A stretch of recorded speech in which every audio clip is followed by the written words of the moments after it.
welcome to another Learning Procreate along with me. That person on the screen always shows up. I've been trying to redraw her, and I start redrawing her and I end up doing something else, which is exactly what I did this time. I've been trying to get the modeling and shading and values a little more realistic. So I've been working to set the pieces up a little bit better with a better framework behind them, and that's what I was doing here. Again, there's lots of times when it has comic effect, and this is one of them. That's fairly frightening. Anyway, as you can see, I've started to lay in the shadows,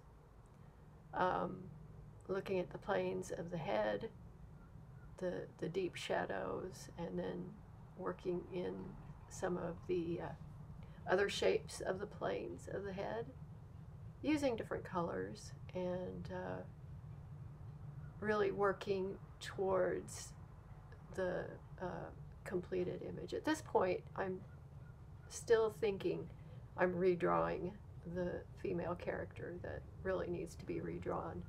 But little do I know that as I turned the corner right about now, another character was emerging from this whole thing.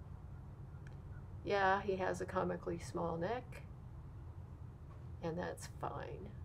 So this is what he looked like when I started. I like the idea that his forehead looks rather like it's been hit with Bondo and sanded very vigorously, but that's really not what I was aiming for.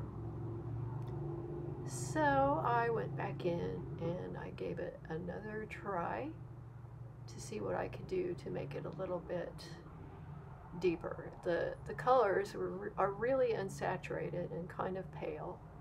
That was bothering me. I like the general idea. His head is a funny shape, but it's one that I find pleasing, and I seem to draw a lot. I realized that that's the case, and it was done intentionally. So I like the effects that I'm getting with the brushes for the sweater. It's not really meant to be a realistically rendered sweater. It's kind of an idea. This is a sweater that is a concept of a sweater, not really a sweater.